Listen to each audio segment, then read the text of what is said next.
warahmatullahi wabarakatuh. Selamat pagi anak-anak semuanya. Kali ini kita belajar Al-Quran Hadis. Oh ya, apa kabar anak-anak ibu yang solih-solihah? Semoga semuanya selalu dalam lindungan Allah Subhanahu wa Ta'ala ya. Baik anak-anak, sebelum kita memulai pembelajaran hari ini, kita harus berdoa terlebih dahulu ya. Berdoa dimulai. Bismillahirrohmanirrohim. Rabbishrah li sodari wa yassirli amri wahlul uqdatam min lisani yafqahu qawli. Rabbi zidni ilma warzuqni fahma. Amin. Yeay. Alhamdulillah kita sudah membaca doa dan langsung kita ke materinya. Baik anak-anak, pembelajaran hari ini masih di bab 1, yaitu tentang Al-Quran Hadis sebagai pedoman hidupku. Yang akan kita pelajari hari ini yaitu apa itu Al-Quran, apa itu hadis, dan apa fungsi Al-Quran dan hadis. Yang pertama, Al-Quran. Pengertian Al-Quran ada yang secara bahasa dan juga secara istilah. Menurut cendekiawan Muslim Pak Quraisy Shihab, kata Al-Quran berasal dari kata qoro'a yang artinya membaca dan kata dasar Quran yang artinya bacaan. Huruf alif pada Quran itu mengandung arti kesempurnaan. Jadi Al-Quran adalah bacaan yang sempurna. Bukan hanya sempurna kandungannya, tetapi juga sempurna redaksi dan petunjuk yang ada di dalamnya. Secara istilah, para ulama memberikan pengertian Al-Quran adalah kalamullah yang mengandung mukjizat diturunkan kepada Nabi Muhammad SAW melalui perantara malaikat Jibril, diriwayatkan secara mutawatir, membacanya dinilai ibadah, disusun secara sistematis mulai dari surat Al-Fatihah sampai dengan surat An-Nas.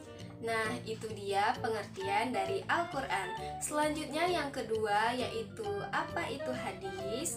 Hadis secara bahasa yaitu baru, tidak lama, ucapan, pembicaraan, ataupun cerita.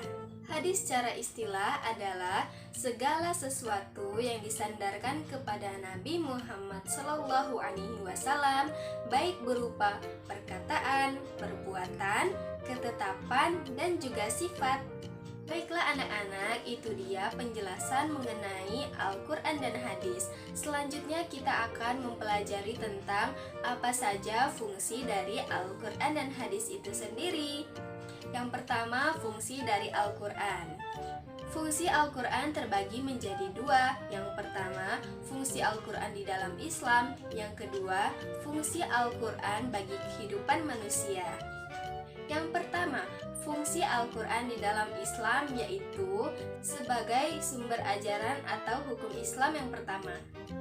Yang kedua, sebagai konfirmasi dan informasi terhadap hal-hal yang tidak diketahui oleh akal. Yang ketiga, sebagai petunjuk umat manusia ke jalan yang lurus. Yang keempat, sebagai pengoreksi dan penyempurna terhadap kitab-kitab terdahulu seperti kitab Injil, kitab Zabur, dan kitab Taurat.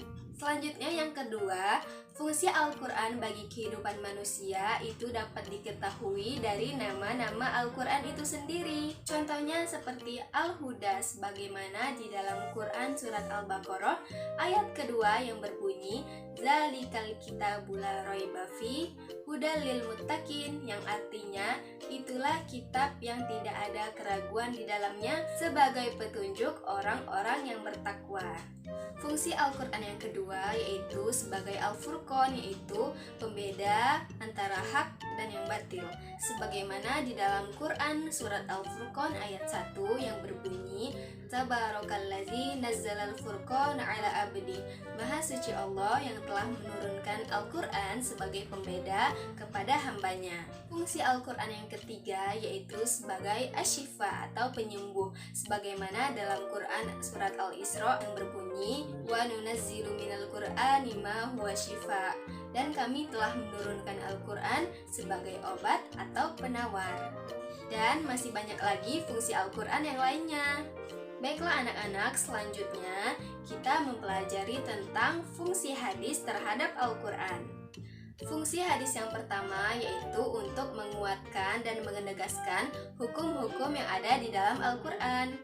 Fungsi hadis yang kedua yaitu untuk menjelaskan atau merincikan ayat-ayat Al-Quran yang bersifat global atau mujmal. Fungsi yang ketiga yaitu untuk menetapkan dan mengadakan hukum-hukum yang tidak ada di dalam Al-Quran, karena hadis merupakan sumber hukum Islam yang kedua. Yang keempat, membatasi keumuman ayat Al-Quran.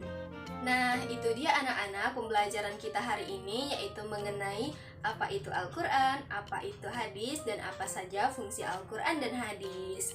Baiklah anak-anak, sampai di sini dulu pertemuan kita hari ini. Marilah kita akhiri pertemuan kita hari ini dengan melafazkan lafaz Alhamdulillah. Alhamdulillahirabbil alamin. Baiklah anak-anak, cukup di sini dulu pertemuan kita pada hari ini. Sampai jumpa di pertemuan selanjutnya. Ibu akhiri. Wassalamualaikum warahmatullahi wabarakatuh.